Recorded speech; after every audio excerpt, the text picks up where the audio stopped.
Welcome back to the Aura podcast. I have a special guest in the building, Aseel. Welcome to the show. Thank you for having me. Thank you for coming on. I've seen you around campus. I've seen some work that you've done, and I've always like, you know what? At some point, we're gonna get her on the show, and then it really piqued my interest once you were talking to me about the CGG Hub, and I'm like, okay, we should get her on. We could talk about that, but we could also talk about other things as well. So we'll get into everything in this episode. But I'm curious. It's your graduation year this year? Yes, So- on my last semester. So tell me about that. How has your last semester been? Oh my god, it's been so hectic, so busy. So I'm a full-time student, and right now I'm taking 6 courses. Oh, wow. And Last I'm semester, working- 6 courses? Yes, That's and I'm crazy. taking also like I'm also part-time worker in the lab. I'm a research assistant, and I'm doing the SDG Hub as well. So it's a lot, and I'm doing thesis, so Yeah, I know. it's a lot. For last semester, that is a lot. Like my last semester is right now too. 4 courses, a bare minimum. Because it gets very stressful, and then you start. It becomes a tough time, especially over the course of like all your years here. Like it just comes down to these last few classes and everything. How did your picture day go? It was good. I really was it? enjoyed it. It was like almost like a celebration of all these long years, long hours, and yeah, it was really, really fun. I really enjoyed it. Yeah, I like the lady that's there. She's really nice. Like She is. the one that takes the pictures. Like she's really cool. But my neck, oh my goodness, it was bad. Like she was like, "Yo, move this way, move 90 degrees." I don't know if it was like that for you. She kept adjusting me for Yeah, sure, yeah, yeah. and she makes you feel comfortable because she's very Yes. personable and Yes, she knows what she's 100%. doing. So Yeah, and I find like I don't know. I'm not a natural guy that likes to take pictures or anything like me that. neither. I'm not photogenic Yeah, either. yeah. So it's like it's one of those where it's like being like I don't know. It's like 10, 15 minutes or whatever, and she's just 30 like, minutes. 30 minutes. Yeah. Yeah. So it's like, and then you have to like I'm not a big smiler either. She's like smile more, smile, but I like her. Like she made this whole session was fun. It was really It fun. was. Did you get to see your pictures after? Yes. How yes. did you like them? Yeah, I took pictures with my mentor, Marissa. Oh, You had her on the nice. Yes, podcast, yes, yeah. yes, yes. yes. She's one of my mentors, and I took some with my friends. And Oh, okay. yeah, Nice. so looking back, it makes me smile because it's pure and it's So like your whole crew was there. Yes. Like, that's fun. yeah, No, it was fun. That's really cool. Yeah. So what program are you actually in, and what made you want to even choose which the program you're in? So I'm doing an honors Bachelor of Science in Biology with a minor in psychology and a specialization in health sciences. Wow. Yeah, my degree is very specialized, Okay. and so yeah, I'm doing that. And the reason why I chose that is because I want to pursue a career in medicine in the future. Okay. And I thought having a foundational knowledge in biology and health sciences is going to be crucial, and it has been because I've learned so much. And I love psychology. I love the human psyche. I love to learn about why people do certain things, why they think certain things. So that's why it piqued my interest to do a minor in psychology. So yeah. So a bit before we started recording, you told me you moved here. So where did you move from? I originally came from Toronto. Okay. My family is actually originally from Iraq. I was born and raised there for a part of my childhood, and then we came to Canada in 2010, and we resided in Toronto, and then I came to Sault Ste. Marie to do my undergrad. Okay, so how old were you when you moved to Toronto? 10 years old. How was that like? It was a very interesting and challenging experience for sure, because I had no command of the English language whatsoever. Yeah. It was a huge cultural shock. And so yeah, you were faced with all these different cultural stuff and some barriers and stigmas and all that. It was really challenging, but I learned English, so Yeah. So do you remember leaving Iraq? Like how did that feel like for you when you're leaving everything you've known to come to a complete unknown? Like, did you want to stay in Iraq, or what was that like? So Iraq was invaded by the United States in 2003, and we actually had to leave because we were getting threats, and my grandfather was abducted, and we never saw him again. So we really had to leave. It was a matter of safety, and so we sought refuge actually in Syria, and we stayed there as refugees for 5 years. Wow. And then after Syria, we seeked refuge again to Canada, and that's how we came. And your question to me was, how was it? It was really, really hard because, it's not only just leaving your home and everything you've known, it's also dealing with the trauma and just the war, and it's like seeing your family. And at that time, I didn't really know why we were running away. I just knew we weren't safe. And as I've had time to process it, I'm amazed at how my parents handled it, and so it was a tough experience. Yeah, and I was actually recently we're reading a book in English class, and they were talking, and we usually do discussions online, they're called gobbets, and one gobbet that a girl in my class, Chloe, wrote about this young girl whose the mother passed away and then her dad left.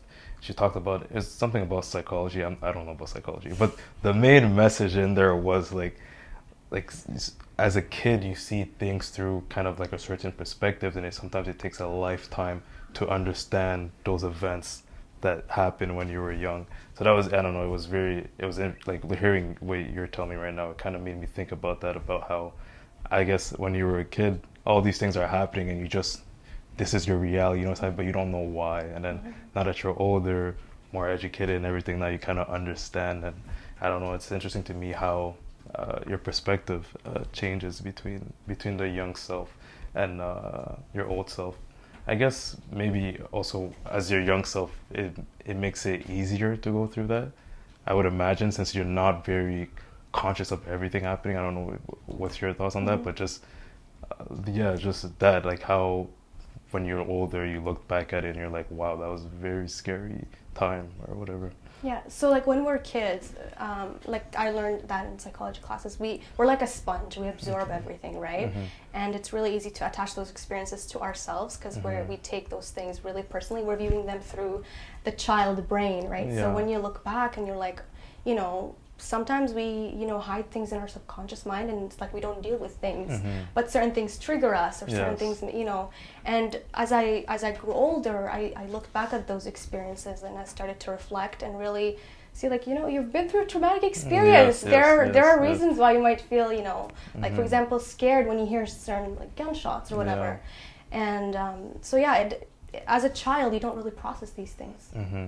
Thank God you understood what I was saying. I thought what am I even saying? I was just it's just what I read from the thing. But it's interesting that it's an actual condition. So you get to Toronto, 10 years old. What grade is that? What would that be? I was in grade 6. Grade 6. Yeah. Oh, grade 6. So you're in grade 6. You're gonna go into grade 7. In grade 6, everybody already has their clique of friends, and then you're going to grade 7. Did you have to switch school to go to when you went to grade 7, or was it all in the same school? No, there was a secondary, middle school. Yeah. But when I came, I was obviously learning English. Yes. So all the classes that I would be taking, except for phys ed, which is physical education, I would take with my classmates. So I was always on the computer learning English. Yeah. And not only that, but I was also illiterate and enumerate because I was in the refugee camp. We went to school for the first 6 months. And then because our refugee camp was near a village, which had limited resources, it's a village, right? And because there was a huge influx of us, thousands and thousands of refugees, right? So we started having issues with the school, and so they didn't allow us to go to school anymore because there weren't enough resources, and so we stopped going to school. And it wasn't safe because there were always fights and stuff. Rightfully so, right? We're coming to take the resources, right? And so I didn't go to school for all elementary. So I came Canada, illiterate and ignorant. And first step was my teachers wanted to teach me English, obviously, so we can communicate, because I had no English, right? So, and then, in grade 7 and 8, I really used that time. I had a wonderful teacher. I still keep in touch with her. Her name is Debbie Sampson, and if you're watching this, I owe a lot of my success to you. Wow. And so she helped me fill all the gaps, all the math gaps, all the English gaps, all the science gaps. And so I was slightly behind my cohort because of that illiteracy and innumeracy, but I got caught up in high school, especially. I used that time, and so. It must have been like a real grind to have to learn these basic things in order to learn something else. I know, it's the same thing in sports or whatever. When you have to learn the mechanics of what you've usually done automatically, it's very hard. So tell me a bit about that. So I was the kid who stayed at every homework club. Oh, we had a homework club in our school, and I was the kid who stayed after. And we had some classes, and there were teachers offering extra help. I was there. And during lunch break, they also had homework help and stuff. I would be there too, and sometimes my teachers would get annoyed at me because I'm very persistent. I'm like, you need to help me. I need to understand this. I felt like I had to get caught up, and I genuinely felt that, because when you're surrounded with people who know things and it's so easy for them, and you're like, why is it not easy for me? And so I was maybe annoying to some teachers, but I used every resource I could. And it was, I was weekends, because I always wanted to be a doctor, and I knew to be a doctor you have to be educated, you have to go to university, and I knew if I didn't meet certain deadlines and by finishing high school I would have enough knowledge and a certain GPA to attend university, I would probably not be a doctor, right? So it was really my dream, just pushing me. I know some people, when they learn the English language, it's part of it is what they learn in the classroom, the education, but some of it is also culture, media, shows, movies. How much of that was that for you? We had Treehouse. Yes. You know Treehouse? Yes, I know Treehouse. Yes. I watched. That was my favorite channel. Whenever I come home from school, Treehouse, and we watched a lot of that, and definitely interacting with our neighbors, because we lived in an apartment, and so we had a lot of neighbors, and I would sit with my classmates and I'd tell them what is this? And they'd tell me the name in English, and that's honestly how I learned. Wow. And I tried to have conversations, and when you're young like that, when you're 10, 11, 12, you don't really think much of it. You just put yourself out there, which I think made it easier for me to learn, because I wasn't afraid of making mistakes. Yes, indeed. That's why maybe for older people, on top of their brain function, but also there's also that social anxiety of learning a new language. So it's the best time to learn languages when you're a kid. My little brother, since he was young, he learned French and English. And for my sister and I, we first learned French because we only spoke French at home. Oh, wow. And then we learned English. We learned English as we started growing up. I remember I would go to church and I only knew French, so I would use the French letter, but I would just make it English. I would make it sound I put an English accent. And that's when I realized this guy does not know English. So for me too, it was and it's crazy because I was born in Canada, but it's just because my parents are from Congo and then from Belgium, and then they came here. We only spoke French at home. So learning English was something I was it was also something that I had to learn in the classroom, or from what I was seeing from the shows. I watched a lot of Family Channel. That's So Raven, all those shows. Those are my shows that made me learn, and it's crazy because it's this was my challenge of being born here, and you're coming here, so it must have been something else completely. What part of Toronto are you from? North York. North York. Oh, yeah. Our producer's from North. Producers is from North York. In terms of the culture in Toronto, Canada, what are your thoughts? Can you elaborate on the question? What do you mean by culture? I would say, I don't know, the food we eat, stuff like that. What was that? What is that like? And I'm guessing your parents still make homemade food at home, so I'm just wondering what is that like, transitioning into absorbing this Canadian culture, whatever Canadian culture is. So Toronto's very diverse, Yeah. as you know. Like, it's very diverse. There's a lot of like various food options and stuff. So it was easy for us to find like our culture food. And my mom like loves to cook. She even had like a small catering business. And so she made sure that like she would cook and stuff. But with the culture, other aspects of the culture, like religious beliefs or stuff like that, I was really amazed at how diverse it is, because coming from Iraq, it was a dictatorship, right? And the dominant religion there was Islam. And I was really amazed at, like, it was a culture shock to see so many beliefs and like so many, like, it was amazing. I was in awe because, you know, and it's only one religion there in Iraq, right? And even in Syria as well. So yeah, and regarding the food, I love food. I'm a big foodie. I really am. And I love to try different foods. So that wasn't, like, when we came to Toronto, that wasn't a challenge. No, no. Have you tried beaver tail? Oh, yes. You like beaver tail? I love it. Beaver tail's pretty good. Yeah, no, you're right. Like, even in my friend group, especially in high school, like, you have a Jewish guy, you have a Muslim guy, you have a Christian guy. Like, those things aren't barriers to us being friends. It's just we're friends, and then on top of that, oh, this is my background, this is your background.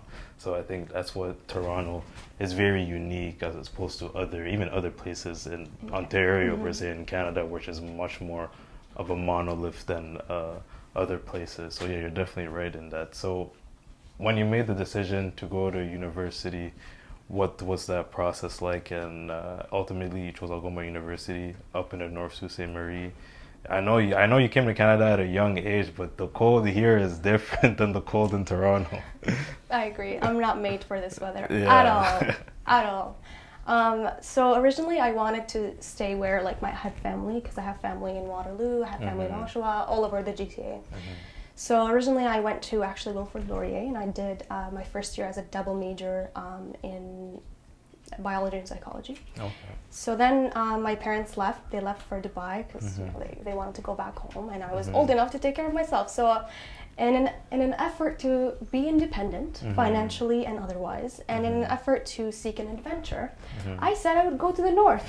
That's crazy. I'm telling you, people around me did not believe. They thought I was crazy because I don't like the cold, and I'm very vocal about it. I hate the cold. I like the snow, beautiful. Cold, no thanks. And so people were like, you know how cold it is there? I'm like, you know what? I'm going for a northern adventure. And and I came here, and like I transferred, and I seeked my independence. I got a job as a research assistant, which is actually in the South is not very common for undergrads to get, especially in biology, to get research assistant positions, because they're usually for graduate students, right? So I was very, very fortunate, and I could not believe when I first got hired. I was like, do they know my credentials? I have no lab experience. So Dr. Molina, who I owe part of my success to as well, she took me on as her research assistant here, and I started to stand on my own 2 feet and gain my independence. And it's been a roller coaster, but really an experience that has been an adventure, and it has taught me a lot of really good lessons. Well, when you applied for that position, was there, I'm guessing by what you're telling me, you're thinking about, am I even qualified for this? Like what made you have the confidence to even apply? Because some people don't even get to that step when they feel like that. So I knew in my mind that, like, to be like a competitive medical school applicant, you need to be very well-rounded. You need to have like volunteer work, research experience if possible. And down south, it's very rare, as I said. So here I was like, you know what, let me seize the opportunity. Let me see if I get accepted, I get accepted. I applied to the GLC. I was like, I wanted to work on campus so I can get to know the campus better. I applied to various labs, and when I got the interview, to be honest with you, I was shocked. I was like, she wants to interview me, and she's like tier 2 Canada research chair. She got like $500,000 funding. Wow. Like in 2008, she was like she's a pioneer studying suberin, right? So I was like, she wants me to work in her lab, and so I go for the interview, and then it really went well, and then I couldn't believe it. Well, tell me a bit about, because you mentioned that was Dr. Molina. Yeah. She's a tier 2 Canada research chair. Explain to me what that is. So I believe, if I'm understanding correctly, is that the government takes it's a selection committee, Yeah. and it's based on like if your research is innovative and like doing really well, and so basically Tier 2 Canada Research Chair is like kind of like a governmental position on a committee, I believe. Yeah. And the most important thing in research is funding, and so she got a lot of funding. So she was actually in the news for it and all that stuff. I researched her before applying. Oh wow, even more pressure. I know. Yeah. I was like, if I work in her lab, Yeah, I'm set. you're good. And so yeah, she's an incredible woman, like researcher. Mm-hmm. Yeah.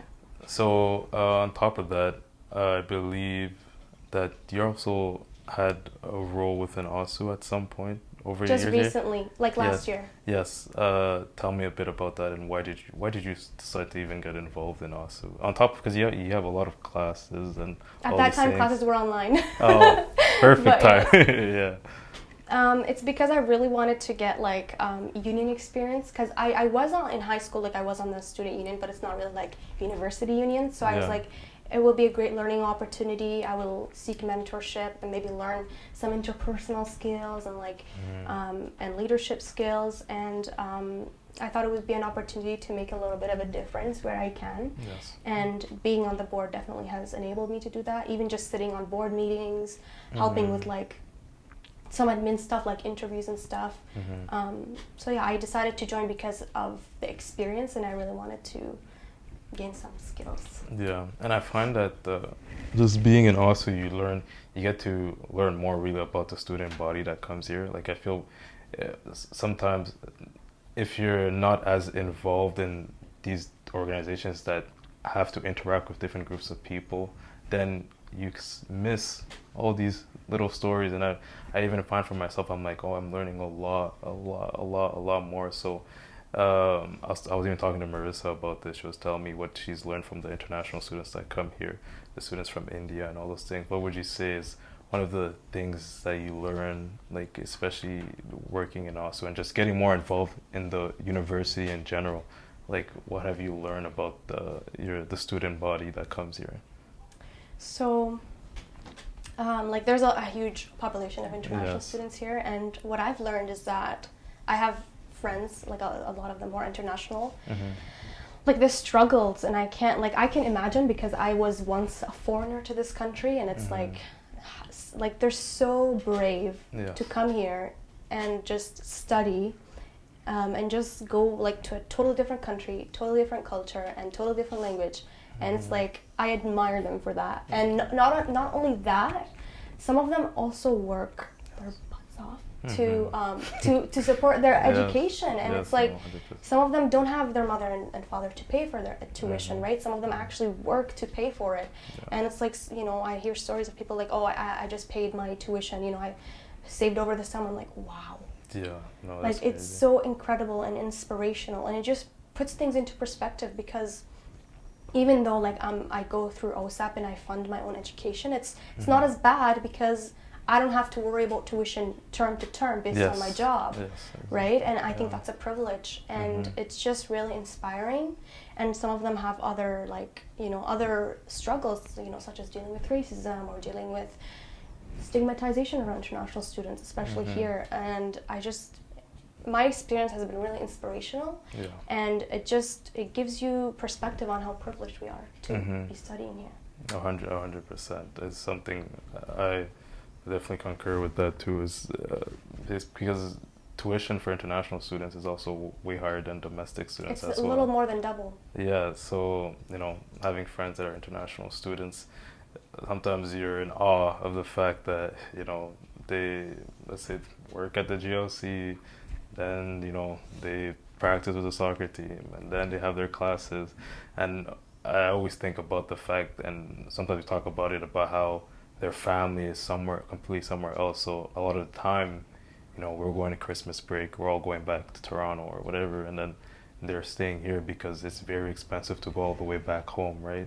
So I don't know, these little things that make you realize and appreciate more the student body that's around you. I was doing some research. I saw that you were co-authored in a published paper. Tell me a bit about that and that process? So, for like, okay, so the reason I got co-authored is because I did the experimental, like, physical chemistry work in the lab. Yeah. And I was bugging Dr. Molina. I was like, please give me a project, please give me a project. And she finally gave me a project. And that was on studying suberin, which is a chemical compound found in the seed coat of Arabidopsis. And that's actually where my thesis is around. Okay, so what is Arabidopsis? Arabidopsis is a flowering plant that's usually found in like warm areas, like Spain, you know, like warm areas. I don't think it grows here in Canada. I'm not sure, but yeah, we got our samples from Spain. Okay. So yeah, we're studying the seed coat of Arabidopsis, and the end goal of really studying the seed coat is we want to see, because for like Arabidopsis seeds last long, okay, and they've been extensively studied. Its entire genome has been mapped out, so it's a really good model organism. And so what farmers and biologists have issues with is preserving the seed for, you know, preserving it for a long period of time, right? And so that has economic disadvantages if you can't store the seed long enough for it to be viable. Yes. So our research is really examining suberin, which is a chemical compound that has been found to strengthen the seed coat. So if suberin is there, the seed coat is very tough and it can last longer.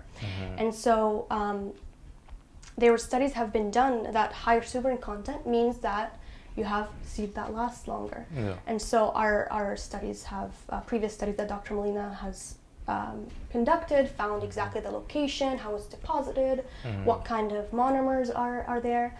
And so that was my kind of research, is really studying the seed coat. And so the chemical work that I did was isolating suberin and really turning it from seed coat up until like a solution that you can put into a machine and analyze. Oh, okay. Yeah. Interesting.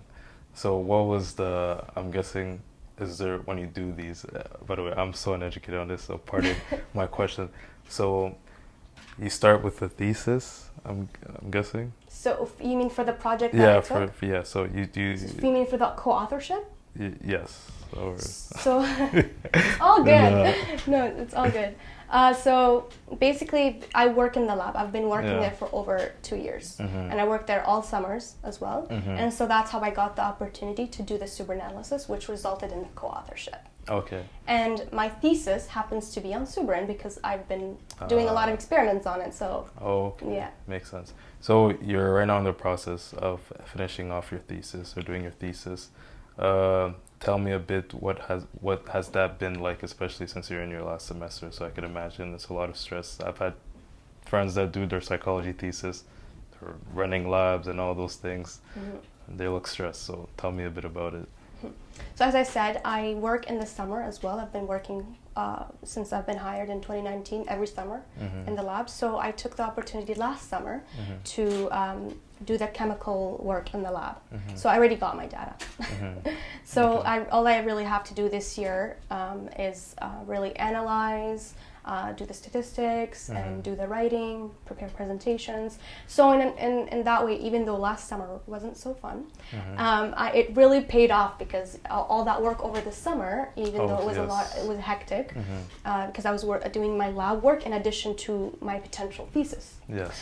Lab work. So it was a lot of work, but it paid off, because all I have to do now, because I have my data, all I have to do is really analyze and create presentations. And when you were working in the summer, did you think about the fact that your thesis could be on this, or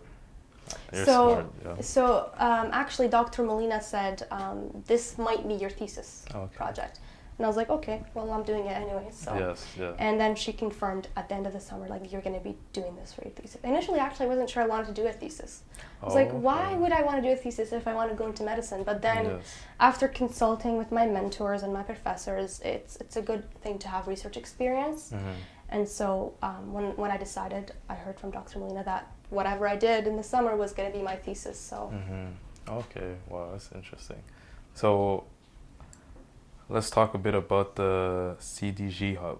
SDG Hub. SDG Hub. Sorry. So there's a lot of acronyms. It's all good. So that stands for the Sustainable Development Goals. Yes. So I believe there's other hubs in other universities as well.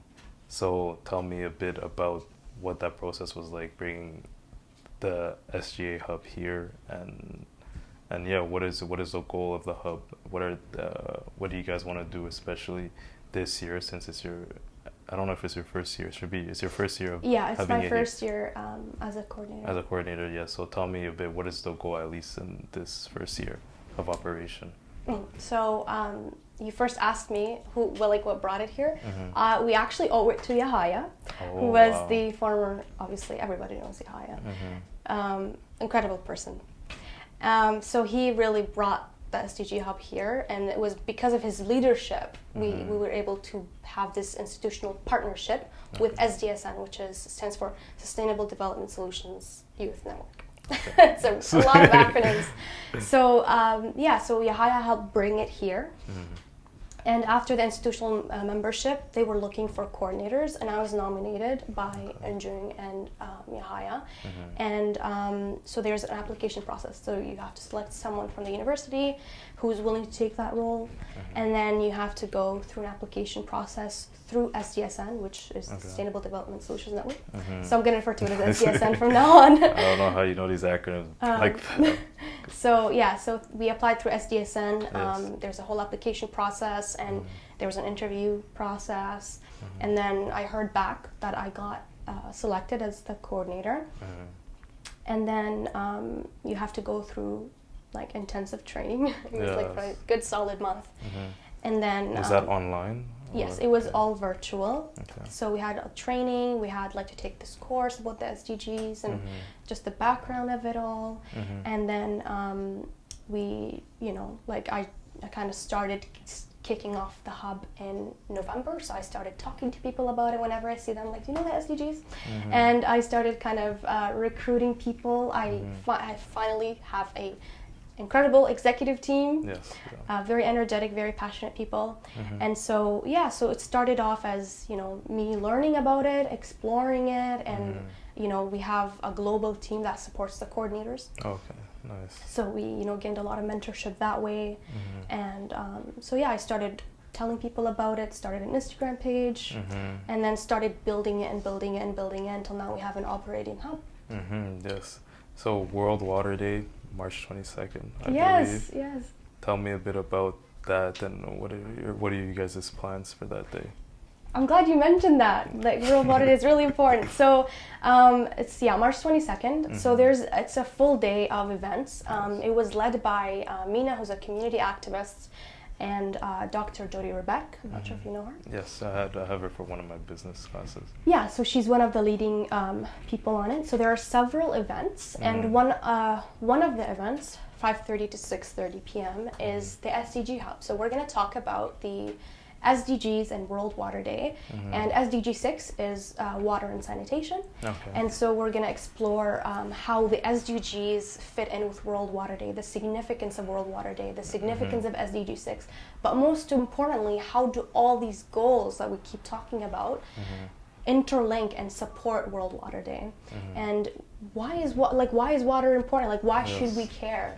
And like my executive team, each of us is going to present a little snippet, and it's going to be on the 22nd. So, question: why should we care about the water? Good question. Well, because our body is 70% water. We need water. It's a vital it's a vital thing that we need to have access to. As Canadians, we're very lucky to have water. We're surrounded by a huge array of fresh water, but in other parts of the world, that's not the case. Especially, like in even the Middle East, the water is drying up. Like in Africa, right? People have a lot of issues internationally with water. Canada is one of the best places to be in a water crisis. but it's around the world, that's not the case, and a lot of people have been neglecting it. Like, we see a lot of pollution in the oceans. But that also translates into water because the water is mixed, right? You have transition from ocean to lake to, it's because those water bodies are interconnected. And so when you pollute the ocean, you're also polluting water.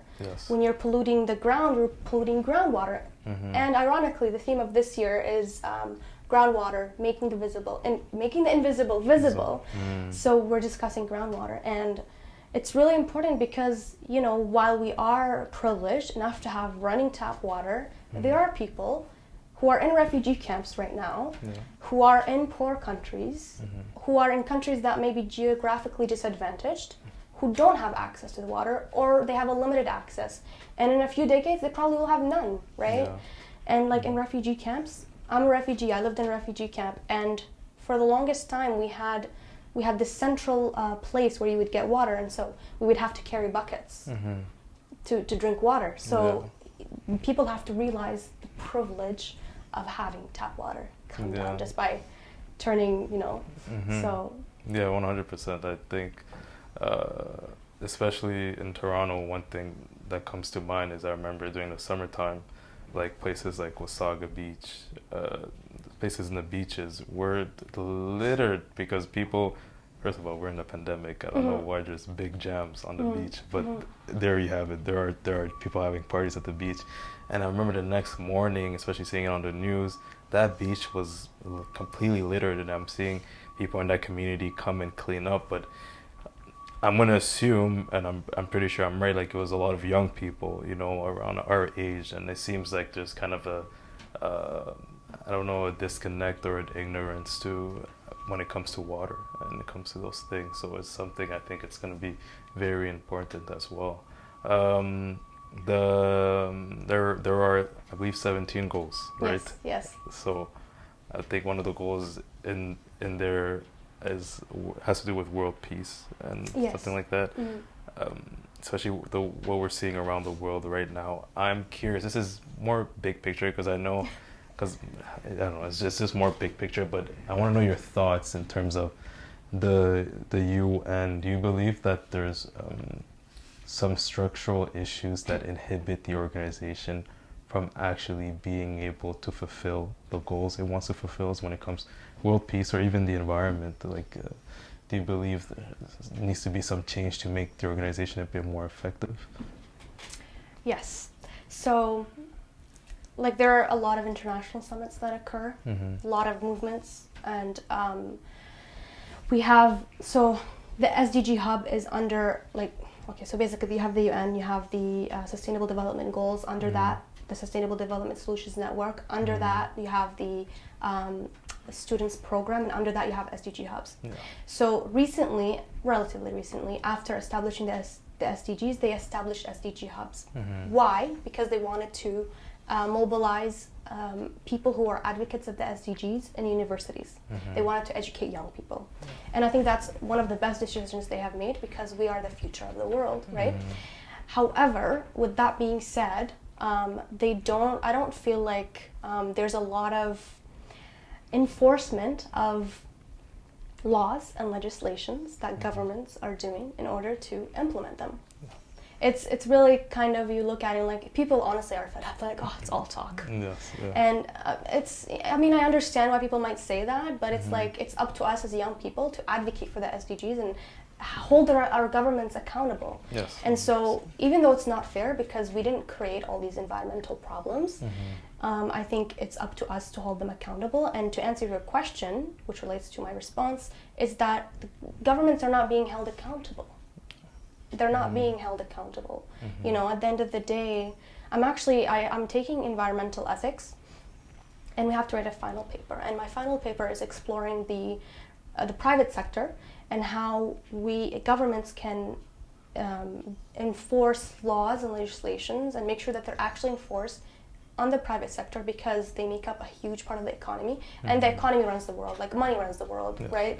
So, and actually in the United States, it's 87% of their market is the private sector, so it's a huge chunk of the pie that governments could use, and they could use their, even though some people might not like this, you can use your power as a government to tell, private sectors, to pollute less, right? And so I honestly don't think the United Nations is doing enough. It's like the Paris Agreement was a failure.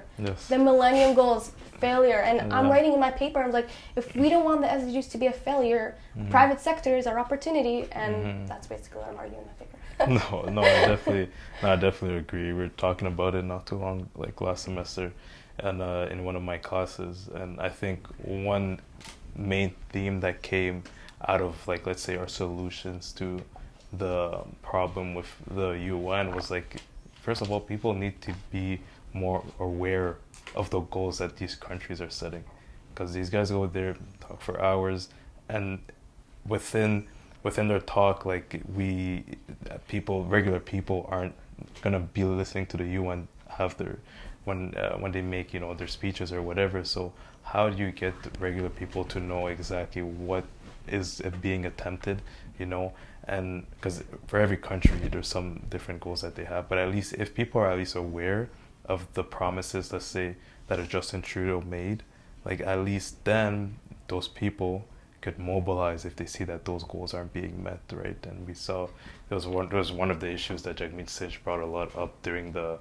Canadian election about the goals that the Trudeau government set for itself in terms of environment. But yeah, on top of that, there's also problems with the fact that what makes the UN is also what hurts it, because it has to do with sovereignty of every country, but in doing so, then you have certain countries that take advantage of that, and those countries are in higher positions, let's say on the Security Council, where they get to deem what is right and what is wrong, and if you're doing something wrong, you're not going to say that it's wrong, right? So on top of what you said as well, I think there's a lot of problems, there's a lot of issues with the UN, but I think global cooperation is always something that we should support, because as much as we can lament the fact that they don't that some things are ineffective, I think it's nice to see that within all these crises, countries are still trying to get together and still trying to still trying to cooperate with each other.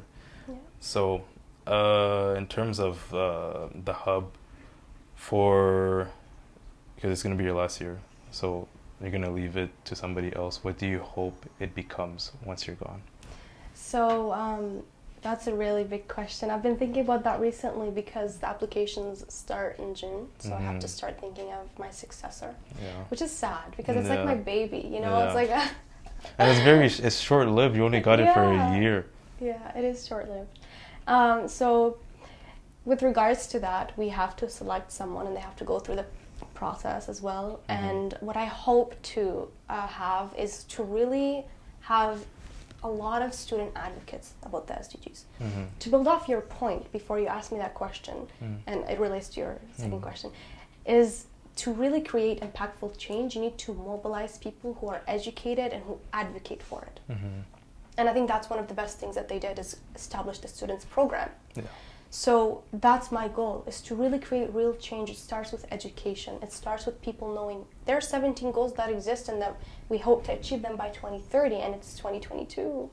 So, and there was a huge obstacle in the beginning to educate people about the SDGs, because a lot of people had no idea what they are. People didn't even know they existed. I didn't know until I saw you guys. I'm like, oh wow, this is interesting. Yeah, and if you don't know it doesn't exist, how could you be a part of the movement? Yes, 100%. Right? So that's my goal, is to have student activists. Right now, like, my biggest activists are the executive team. But I really want to establish a program where it's called a Student Ambassador Program. I'm kind of working on it right now. And it's to really mobilize student SDG ambassadors. So that way they educate the campus.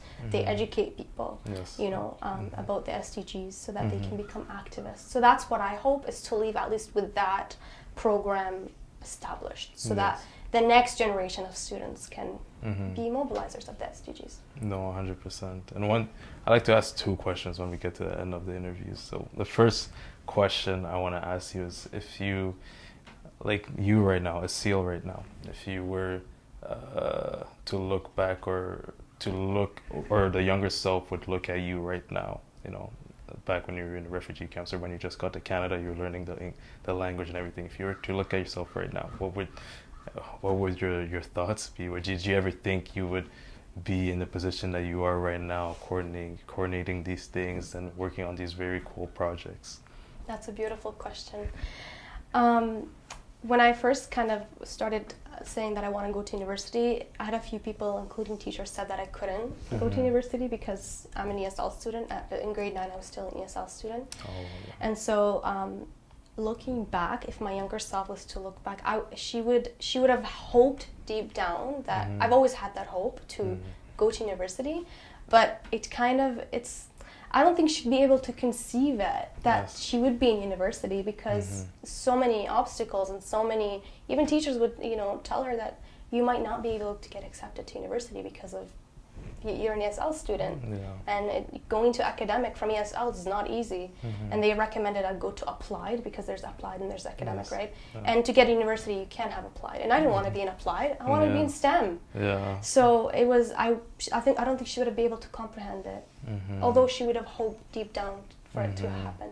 Yeah, no, that's beautiful, because now you're here. So yes. regardless of what the academic advisors say, it doesn't matter. Do you want to do something? You just, go for it. The second question I would like to ask you is, you told me a bit that you want to go into medicine. So just tell me, 1 year, 2 years from now, what are your goals? What do you want to do with your degree? And, what type of change do you want to enact in your life? What type of what? Changing, yeah. So to get into medical school, you have to go through an application process, and there's, not to be pessimistic, but realistic, it's getting in on the first try is a really, really tough task. Some people do it, but I have in mind that I will apply in the next application cycle, so in September 2022.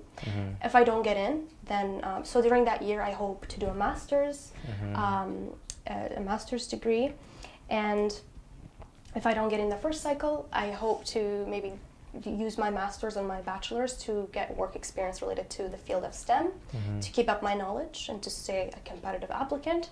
So, and then until I get into medical school, that's what I will be doing, is really staying in my field and keeping my head in the game. And once I get into medical school, then it's going to be amazing. Yes, definitely.